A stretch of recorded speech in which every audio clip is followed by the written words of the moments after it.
Yeah, Andorra was hard, and yesterday, it was the climb was not really hard enough, I think. So yeah, it'll be interesting to see what happens when we get to the stage where a difference will be made. I mean, yeah, the GC is still very, very close. I mean, obviously apart from Torsten, but yeah. I can just see the headlines now. Tom Pidcock calls the Vuelta España 2025 uneventful.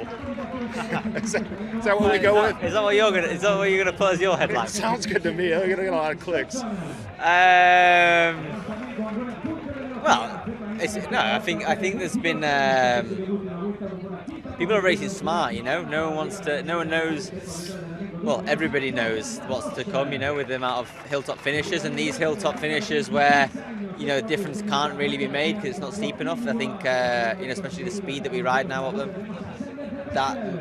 People have been smart. I mean, it makes sense. So yeah, I think when we get to these stages where the difference will be made, there'll be big fireworks, I think. And that's more of your terrain. Yeah, let's see. Especially that Bilbao stage everyone's talking about. Do you think a little bit why UAE is racing as they are in these days, because they can afford to do so, not circling their wagons around Almeida? Well, I mean, they've got 3 stage wins, so whatever people's opinion of how they're racing, they've got 3 stage wins, so you can't really knock them. Tom, thanks for the headline. All right. You have the last 2 days gone? Yesterday was good. Yeah, yesterday was much better. The climb wasn't as hard as probably expected. So, a bit of a shame couldn't get more out of it. But yeah, there's plenty more to come. And we haven't seen a stage yet like the stage last year, where you obviously took back a lot of time, where it's been chaotic. We saw a stage like that the previous year with Kurs, but why hasn't this race been more chaotic so far as GC is concerned? I think just purely because the nature of the course has been pretty straightforward, not ultimately that technical. I mean, it's going to come. The stage in Bilbao is a really tricky stage. That's probably one where, chaos starts to reign and show itself, and that's often the best moment, as you kind of just mentioned just there. So, yeah, probably wait till then if you want to see huge fights. But up to that point, I think you'll see a lot of drag races on the mountains. What do you think about UAE's tactics in the last couple of days? I mean, are they here to win the race, or do they have power to spread around? It doesn't matter if they go in the escape and win stages. I mean, I think it's smart. I actually think it's a good idea. I mean, someone like Ayuso, he's clearly been able to do GC in the past, and either can't be bothered to do it here, or doesn't think he can scrape up to his standard. Then why not go for stages and wrap them up? You're still a quality bike rider, and you're going to be able to get a great day out. Just doesn't mean you need to do it day in, day out. So I think it's a good idea. They don't need to always be right there beside Almeida if he's going to go for the GC and try to beat Vink. No, because as I said, it's been quite straightforward already, the nature of the course. It'll be different once we're in more tricky days, when there's that 1 to 2 hour breakaway fight. That's when you need boys around you. So you're really looking forward to that second week, especially that Bilbao stage. You said it over and over, Bilbao. Yeah, I mean, it's a curious stage, and it's not ideal for me, but it's a stage where you get some real hard racing. But don't get me wrong, I'm not complaining. It's been nice to do straightforward racing after what was just like the roughest July. It just sucked, actually, that whole Tour de France. It was just a constant fight day in, day out. So it's a pleasure to have a bit more of a straightforward run. Despite it sucking, you came away with the stage win, and I wanted to ask you, how is it this year so far with Team Jayco? I mean, it's been a big change for you, and it's at the Tour you pulled it off the stage win, which is massive. Yeah, it's been good. I enjoy being around the team. I've had a great time. I'm happy as a person, so yeah, no complaints. Was it a big change from Decathlon for you? Yeah, I guess so. You change coach, I've been working with him for a while, but in the end, yeah, the culture is completely different. So I don't think it's that much of a battle, or hasn't been a struggle, because you've fallen into your self and the culture that you grew up with, rather than making it work in another cultural team. So yeah, I don't know. I'm enjoying it with Jaco. No worries. Happy to see you, Kevin. I'm good, thanks. And obviously you're having some legs and some form in this Vuelta up there in the escape yesterday. How did it go for you? Yeah, it was after stage 6, I was pretty disappointed. I missed that breakaway, so it was really good for the morale to make up for it yesterday and make it in the move with some other strong guys, and yeah, make it to the finish line. So the next step's to go a few places better in the results.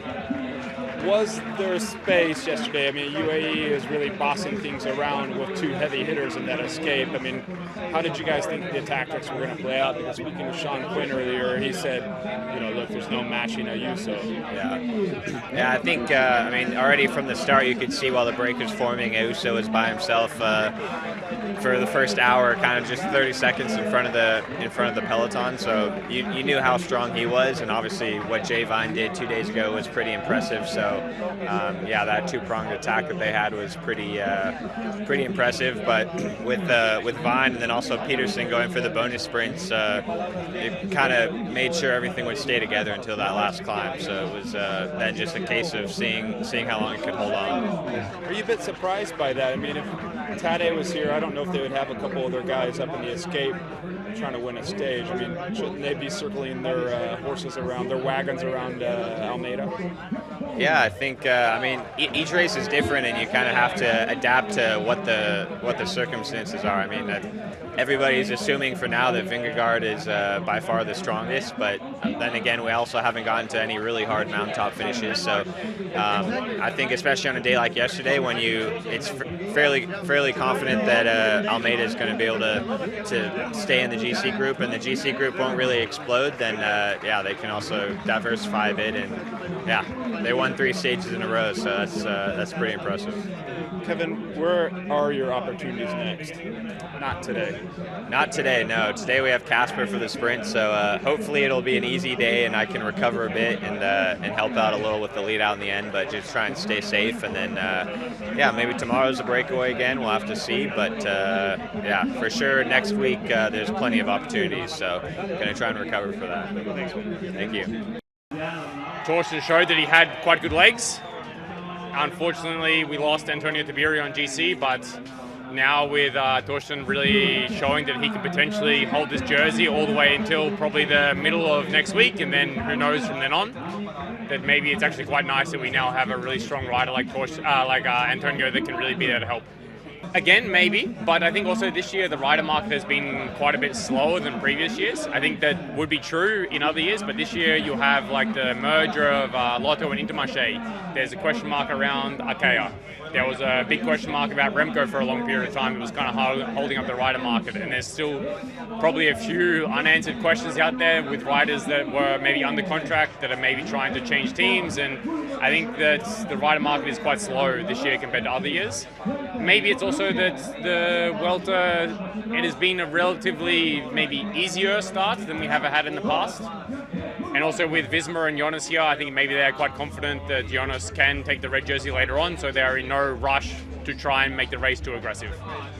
Jack, are you on the market?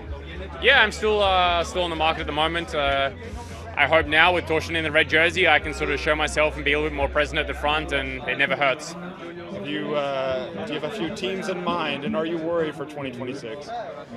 I'm definitely a little bit worried for next year. I haven't maybe been the best version of myself the last year and a half, and I really want to try and go to a team that can maybe allow me to turn the page and sort of try to get back to that level that I was for 3 years, where I was 3 times top 5 in Criterium Dauphiné. I podiumed this race. I was many times top 10 in Paris-Nice, and I think I still have a lot of those performances inside of me. But also a really big motivation for me would be to join a team where there's the opportunity to win a Grand Tour again. I obviously won a Grand Tour with Simon Yates, Vuelta España, and it's a super nice feeling. And I have a massive goal to be able to have that photo on the Champs-Élysées at the end of my cycling career with a teammate in the yellow jersey. I think would be a pretty special thing to finish the career with. And you've podiumed on the Vuelta, and I suppose riding on the front for Thorsten here is great marketing to showcase yourself. Of course, and to make it even better, Torsten's a super nice guy. I'm quite good friends with him, so I'm more than happy to do it for him.